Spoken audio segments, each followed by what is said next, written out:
बताया सर, क्या करना है हमें? डेज हाई के आसपास ट्रेड हो रहा है। डेज हाई के आसपास ट्रेड हो रहा है दीप। पहले मैं डेटा बता दूं और उसके बाद स्ट्रेटेजी बताऊंगा और उसके बाद कुछ और भी बताऊंगा। हाँ, तो पहले डेटा बताऊं। पहली चीज तो ये कि इस बात की संभावना है कि लंबे समय बाद 17,900 के ऊपर की क्लोजिंग मिल सकती है, बशर्ते कि 3 बजे तक आप 17,900 को होल्ड करें, जो कि हो भी सकता है, बड़ी बात नहीं है, क्योंकि 17,900 के पुट पर 83 लाख शेयर हैं और 17,900 के कॉल्स पर 71 लाख शेयर है। जैसे आप 17,900 17,875 के आसपास आएंगे, कॉल राइटर जो कॉल बेचकर बैठा वो अपनी शॉर्ट पोजीशन कवर करने की कोशिश करेगा और पुट राइटर जिसने तेजी की पोजीशन बनाई है वो इस लेवल को होल्ड करने की कोशिश करेंगे। और अगर 17,900 के ऊपर हम बंद होते हैं तो मुझे नहीं पता दिन तो, लेकिन लंबे समय बाद फोरसीएबल पास्ट उसमें हम 17,900 के ऊपर बंद नहीं हुए, यानी कम से कम 2-3 हफ्ते से तो नहीं हुए। तो 17,900 के ऊपर बंद होने पर ब्रेकआउट का पहला संकेत मिलेगा। आपने कल का छोड़ दें, इससे पहले 3 दिन लगातार 17,850 के ऊपर क्लोजिंग देखी है जी, करेक्ट। यस। कल एक बार 17,800 के नीचे बंद हुए, लेकिन 17,900 हम पार नहीं कर पा रहे थे। आज पूरा फोर्स से 17,900 पार कर रहे हैं और ऊपर जा रहे हैं, तो इसलिए 17,900 के ऊपर की क्लोजिंग आज इंपॉर्टेंट होगी। लेकिन 18,000 के आसपास रुकावट भी है। 18,000 18,025 इसके ऊपर की क्लोजिंग की संभावना फिलहाल कम दिख रही है। तो अगर आप डे ट्रेड के तौर पर देख रहे हैं तो 17,975 18,000 के 18,025 इस रेंज में ऊपर आने पर आपको प्रॉफिट बुक करके इंतजार करना चाहिए और नीचे 17,850 17,900 के आसपास आए तो फिर से खरीदारी करनी चाहिए। ये निफ्टी में क्लियर कट ओपिनियन है। 17,850 17,900 बाय जोन है, 17,975 18,025 परफेक्ट सेल जोन है। दोनों का फायदा उठाएं। एक इंटरेस्टिंग चीज और बताना चाहता हूं डेटा में। 18,000 दूर है अभी हम, 65 पॉइंट तो अभी दिख रहा है आपको, 70 पॉइंट। 18,000 का कॉल राइटर है ना, डरा हुआ है। डरा हुआ है? हाँ, अच्छा, पूंछ दबा के बैठा हुआ है। 18,000 से इतना दूर है दीप।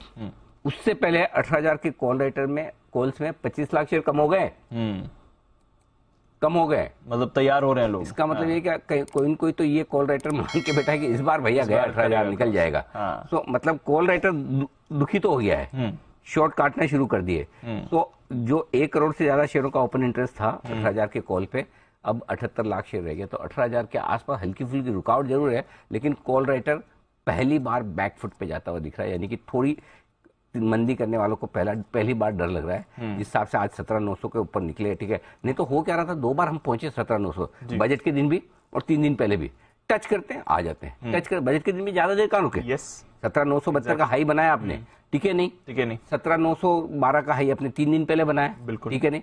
आज समय बिता रहे हैं 17,900 के ऊपर। सो क्लोजिंग 17,900 के ऊपर अगर आज मिल जाती है, जिसकी संभावना बन रही है, तो फिर बाजार थोड़ी और मजबूती की तैयारी कर सकता है। ऊपर में 18,000 के आसपास थोड़ी प्रॉफिट बुकिंग। अब आइए बैंक निफ्टी, बहुत ही शानदार मजबूत दिख रहा है। 41,500 आपके लिए अब हो गया सपोर्ट। क्यों हो गया दीप? देखिए ये डेटा बहुत इंटरेस्टिंग है। 41,500 के कॉल्स पर 47 लाख शेयर और हाईएस्ट ओपन इंटरेस्ट, और वहां से आप 125 पॉइंट ऊपर और पिछले काफी समय से ट्रेड कर रहे हैं। Yes sir. यानी कि 41,500 का कॉल राइटर ट्रैप हो चुका है। और अगर आज आपको 41,650 के ऊपर की क्लोजिंग मिलती है, आपको याद होगा कब से 41,400 41,650 वो अटका हुआ है। 650 के ऊपर क्लोजिंग मिलेगी तो ब्रेकआउट के चांसेस बनेंगे। आज 41,650 के ऊपर क्लोजिंग देने की कोशिश कर सकता है, और अगर वैसा होता है तो बैंक निफ्टी भी निफ्टी की तर्ज पर थोड़ी और मजबूती 42,000 तक जाने की तैयारी कर सकता है।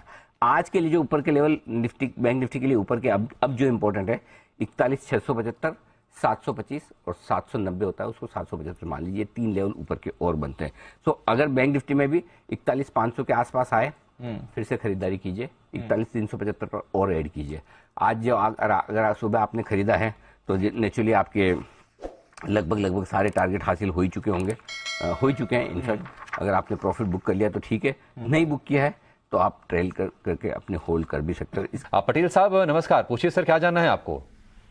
नमस्कार जी। जी, मुझे जानना है, मैंने टाटा स्टील 118 रुपए में 360 शेयर क्वांटिटी लिया है।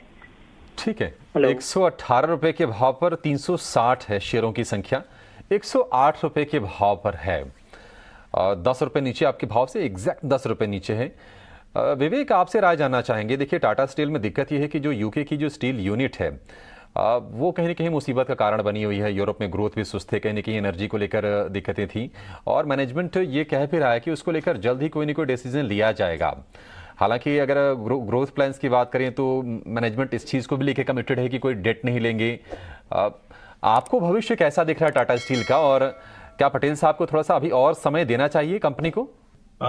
अभिषेक, जो यूरोप की दिक्कतें हैं वो मुझे लग रहा है कि स्टॉक में ऑलरेडी फैक्टर्ड इन है, और मार्केट को मालूम है कि यूरोप में क्या हो रहा है।